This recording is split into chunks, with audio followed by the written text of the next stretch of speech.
own 2 retail locations. I generally work at one.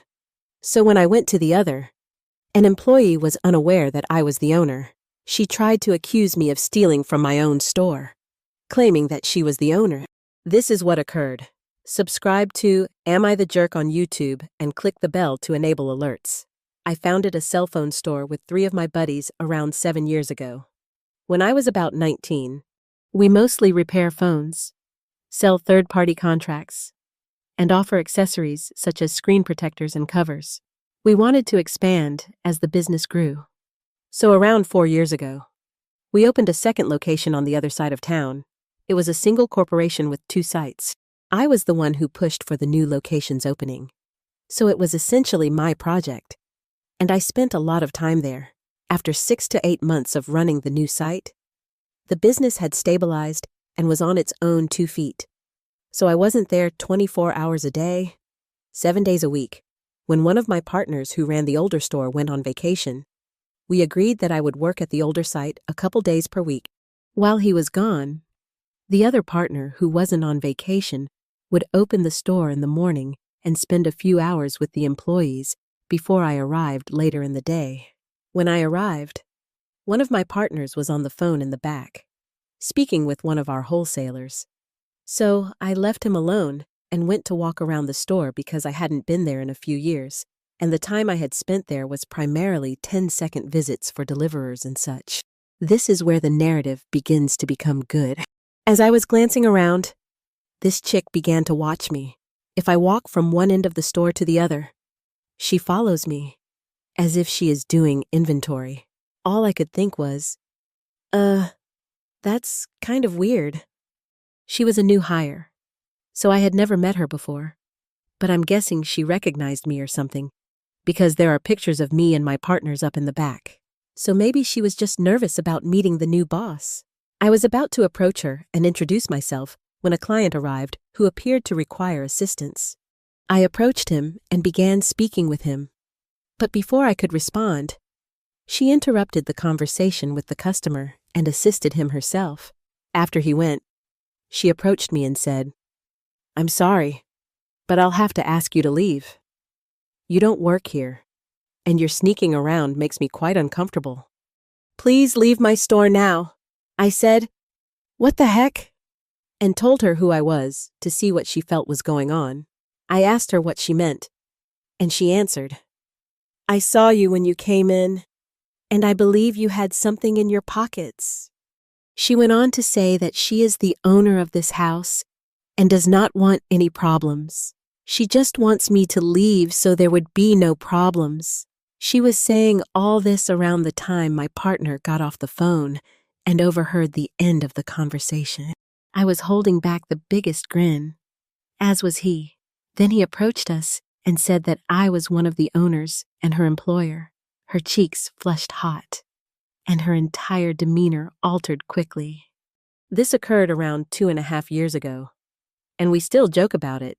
But now, this 5'4" redhead who is going to call the cops on me for simply glancing about my own store is my wife, our first child, who is expected in approximately 3 months, will hear this narrative for the rest of his life. This narrative was unexpectedly wholesome.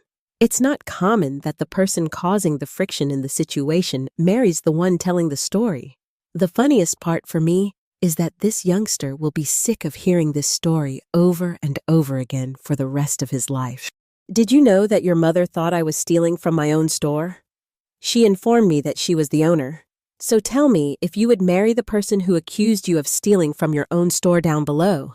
Am I a jerk for giggling at my mother-in-law after she ate my special delicacies and become too baked? My wife and I recently relocated back to her hometown.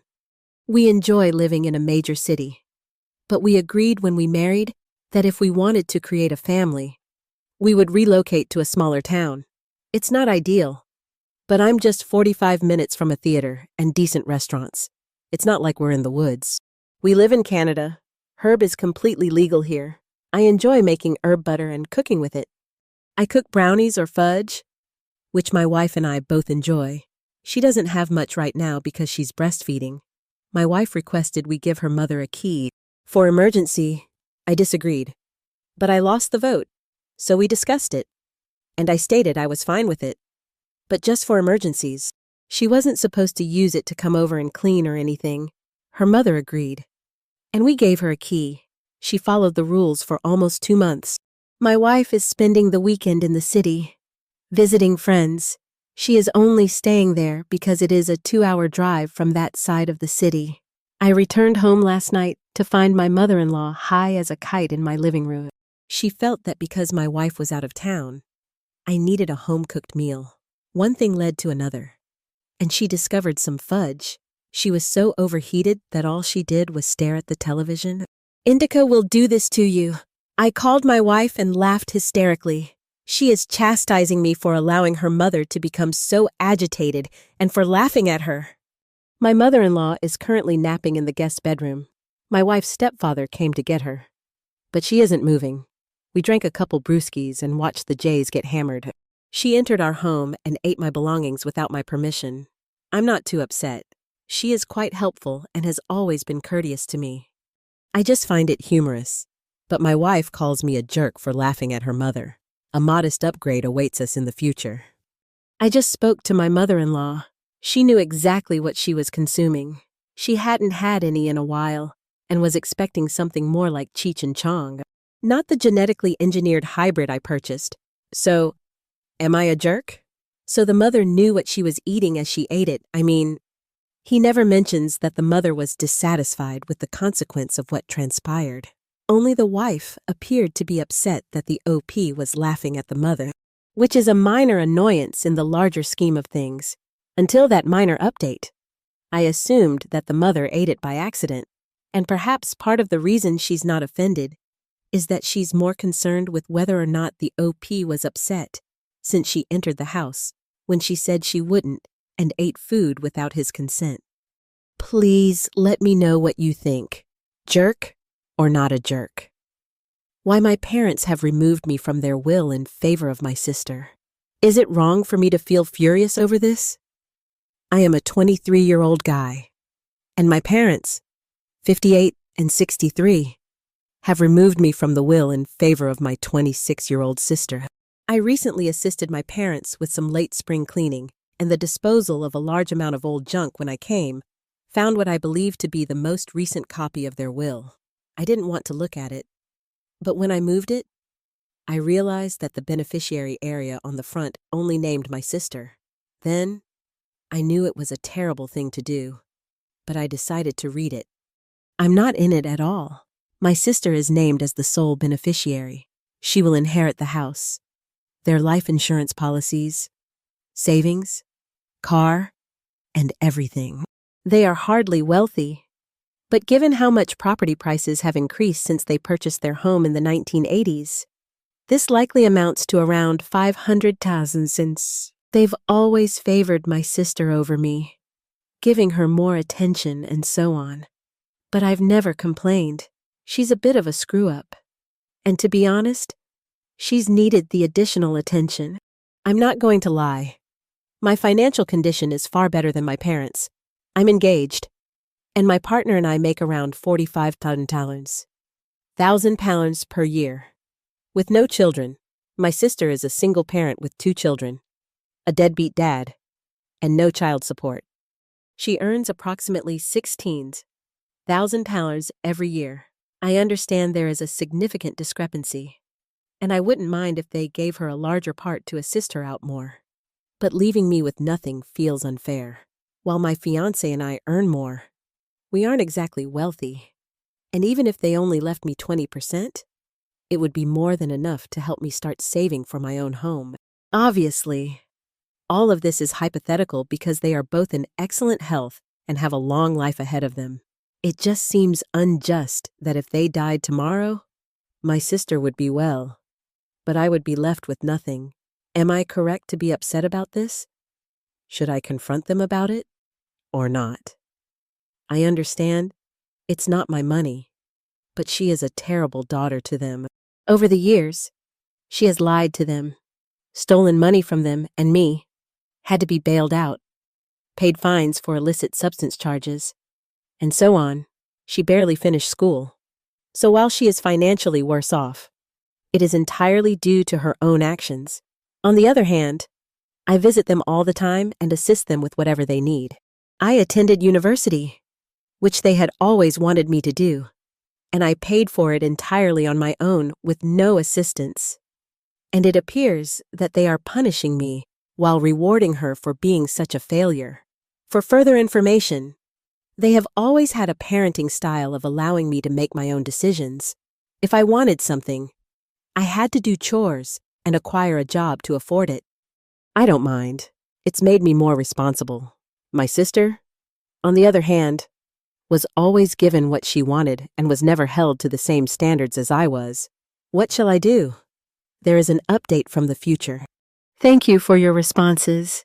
I believe the vast majority of you understood why I was furious, with only a few morons believing it was about money rather than validation of what I had long suspected, namely, that they preferred my sister. I wanted to have this all up as soon as possible. So I took the day off from work and went to meet my parents, who taught me two things about myself. For starters, I was involved in an accident, apparently, following my sister's miscarriage. My mother chose not to try again, and then a year later, I was born because I was unplanned. They hadn't given their money much thought. So my father had to work 2 jobs for about a year and a half, and he has always felt that I caused him miss out on my sister's childhood, and that because he rarely saw me, he never really bonded with me. My mother, on the other hand, had decided not to have children after a prior miscarriage. She was content with her little kid, and, at 39, was glad to be done having children. Number 2, they're disappointed in me. They dislike my fiancé, dislike the fact that I live a 40-minute drive away, are dissatisfied that I picked accounting over law school, and, most importantly, are disappointed that I am not closer to my sister. That is, friends with a girl who has spent the most of her life tormenting me, who has threatened them horribly, who stole money from them on a regular basis until she moved out, and to whom I was convinced to lend £2,000 of my funds for university so that she could pay off some debts. She never paid it back. So I had to go into debt myself to go through my final year. It's not like I'm being awful to my sister right now. I adore my niece and nephew and spoil them constantly, for their sake. I will occasionally assist her with money for bills and food. Apparently, this is why I am not in the will, and never have been, except when I was younger, when my aunts would have had custody of me until I turned 18. They've never really seen me as their son. I was a little too distant and self-reliant, which supposedly made it easier for them to adore your sister more. I'm not going to get anything since they don't see me as a member of the family. My 3-year absence to attend university exacerbated the situation, but they have always felt this way. They asked if I thought what I'd done was wrong, and if I could persuade them otherwise. They would adjust it somewhat. My sister would remain the primary beneficiary, but I would receive something from them. I know you'll be unhappy with my response, but I've just departed. I told them that I didn't care about the money, and that if they can't view me as a son, I don't see them as parents. So, in conclusion, I am excluded because my parents are dissatisfied with my life choices, despite never telling me this. Furthermore, I was undesired, so they never bonded with me or saw me as a member of the family, because parents were so concentrated on my sister. I became self-sufficient and matured faster, which made them seem more distant. My sister means more to them than I do, and they are unwilling to modify their beliefs or try to work things out. I don't have any parents anymore. On a bright side, my prospective in-laws are fantastic, and I've been calling her mother Mama for long now. So I do have some sort of parents. There is an update from about 10 years in the future. I'm just publishing this as an update. I found this post and remembered the old password. I am now 33 years old, happily married with 2 lovely girls, and I run my own business that I started during the COVID lockdowns, which has essentially helped us become financially independent. I've had no communication with my parents or sister in the previous 11 years. My parents are still living, and due to enormous property price increases in the UK, they are probably worth closer to £1 million now. And I'm pretty sure my sister is waiting for them to die. According to what I've heard from others, her behavior has improved. No more theft, etc. But she's still broke and stuck in a dead-end profession since she lacks the necessary qualifications and motivation to advance. The only person I have contact with is my nephew, my sister's son. He's not like his mother, absolutely bright mind, now attending university to study math, and my wife and I assist him with his living expenses because he would not have been able to go without them. To be honest, it seemed like a waste to him, so, given the circumstances, am I the jerk who has maintained zero contact for all these years? It's unusual to see an update on the same subject more than 10 years later. On the one hand, I am pleased that the OPO was able to create what appears to be a very fulfilling and joyful life. On the other hand, it's unfortunate that the parents would ever look at their own child in this way. I know some folks in the initial post thought he was exaggerating since he was emotional and made it sound worse than it actually was. But the fact that he returned 10 years later to state he'd had no communication with him suggests that he wasn't exaggerating. I don't believe you should remove somebody out of your life for that long unless they have done something severe to hurt you. The argument that parents provide is simply bizarre. First and foremost, it should not matter whether the kid was an accident. However, many also claimed that they had difficulty connecting with him. Yeah, they had a difficult time bonding with their own child, who was a product of the milieu you placed him in. Of course, there will always be some bias. But it appears that the OP wanted a relationship with his parents, but they considered him as a disappointment. And I don't believe he could have lived his life without disappointing them. Depending on how they define disappointment, it feels doomed from the beginning. Anyway, I'm glad to read the OP is enjoying his best life right now, and I hope it continues to improve. But do let me know how you see the scenario here, whether you think it's a jerk or not, and why. Am I a jerk for hating my special needs sister? I'm finished hiding it. When my younger sister was born, she nearly died of hypoxia. She had severe brain damage to the point where doctors believed she would live. She has lived to be 16 years old. However, she is as close to brain death as a living person can be. She can't move, she can't communicate, she cannot eat or drink on her own. She cannot control her bowels. Thus, she must wear diapers. She will never recover, and she will never lead a regular life. Regardless, my mother has damaged our family, and we are looking for a miracle to help her heal. My mother has spent hundreds of thousands of dollars on my sister. Everything from wheelchairs to doctor appointments. We had to live in a one-bedroom apartment for 11 years since my mother spent everything she earned on my sister. Nothing she purchased made a difference. She will always drool, because my mother believes she would recover. She had me treat her as if she were a genuine sister. Growing up, I lost all of my friends because my mother forced me to take her everywhere I went. If I told my mother I was going to the park, she would remark, "Oh, a park. That sounds pleasant, and something Jess would enjoy. Take her with you." She never considered how ridiculous she sounded when chatting to her. My mom once took her to a movie theater. They were only 30 minutes into the film when the staff kicked her out because my sister was coughing and choking on her spit. Despite this, I had tolerated my sister until a few hours earlier. I told my mother that I had scheduled a date with a girl I met at work. And she said, "That sounds fun, but I'm going to have coffee with a college friend. So can you look after Jess while I'm gone?" I told her I couldn't since I had a date and advised she hire a babysitter. My mother then suggested that I just take her with me, and I exploded. I told her how dumb she was to suggest such a thing. Bring my very injured and crippled sister out on a date with a girl. Because you're too lazy to employ a babysitter? Are you crazy to believe that's a good idea? Every moment of my existence has revolved around Jess.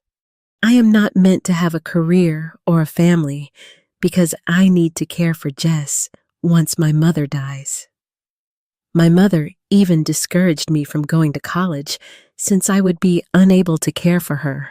I informed her how much harm she had done to our family because of my sister. We've battled financially my entire life, not because my mother is low income, but because she spent all of our money on Jessica.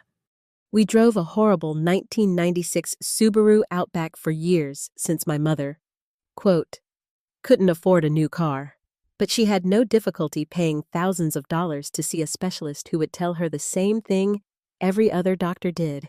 My sister is a glitch. She was not supposed to be here. She'll never lead a normal life. There is no reason she shouldn't be placed in a household. I'm simply really frustrated right now. I am considering cutting connections with her and reconciling with my father. My father divorced her when he realized he was going to spend the rest of his life caring for Jess. I can't blame him. My mother stopped me from contacting him, but he isn't the terrible guy here. What shall I do? There is an update from the future. Thank you for all your lovely words. I now recognize that my feelings should be directed towards my mother rather than my sister. As for everyone who suggests I contact my father, it is my plan. Although he is difficult to reach, I haven't spoken with or seen him in a long time, and he lives across the country. I can't find his phone number or email address, so I'm searching Facebook and Instagram to see if he has an account I can message. I also don't know anyone on his side of the family who can put us in touch. I'm still living at home. I intend to stay for a while longer until I have saved enough money to purchase an apartment or enlist in the Navy. I work part-time while attending community college, so I don't make much money. I hope to have another report soon, and I hope things improve. Moving forward, there is one final update, which is frightening. So, if you wish to avoid this section, simply move on to the next tale in the video. My mother died. I returned home to find a swarm of police cars around my home. She did it to herself with a rope, and a neighbor witnessed her through the window. I didn't get a good look at her, but I'm glad I didn't. I don't believe I could take seeing someone like that. She appeared worried out over the last few days, which surprised me. Plans are currently on to place Jess in a home.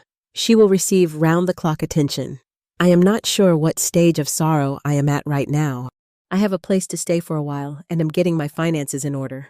I miss my mother. She wasn't a particularly good mother, but she was mine. I tried contacting my father through a family member on his side. To make a long tale short, my father basically stated that he had moved on from us and did not want me to intrude on his new family. It was pretty much as expected. But hearing my father say he wants to forget about me stung. I'm now staying at a friend's house. I work and attend school. Things are still difficult, but I'm pushing through.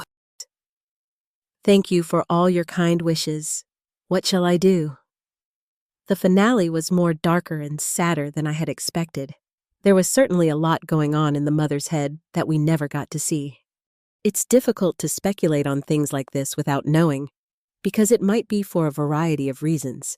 It could be because she felt hopeless, because her daughter Jess would be like that for the rest of her life. And she was coming to terms with it at the same time as her son wanted to leave and break all relations with her, leaving her to shoulder sole responsibility for Jess. The way the OP describes the tale, and the highlights we see of the wider image, it appears that this is the case, but it might also be something completely different. We will never really know. As much as I sympathize with the mother's situation, doing this to yourself and abandoning your son would most likely cause him to never recover. If any of you have ever experienced this, I believe it is something that most people will remember for the rest of their lives. Sometimes, the deepest wounds in life come not from strangers, but from the people we love the most. This story reminds us that even within a family, love can be unevenly distributed, and emotional neglect can be as painful as any physical hardship. Many of us who have lived long enough understand that children don't just need food and shelter, they need to feel seen, valued, and accepted for who they are. When that doesn't happen, even the most resilient child can grow up feeling like an outsider in their own home. It's heartbreaking, yet also deeply human, to see how silence, favoritism, and unspoken disappointment can fracture a family for decades. But this reflection isn't just about loss, it's about the power of choosing peace. The narrator may have lost his biological family, but he built his own version of love and stability later in life, and that matters. Have you ever felt left out or unloved in your own family? Have you had to walk away from people you thought would always be there? Share your thoughts in the comments. We'd love to hear your story. And if this video moved you, please like and subscribe for more powerful real-life stories that speak to the heart.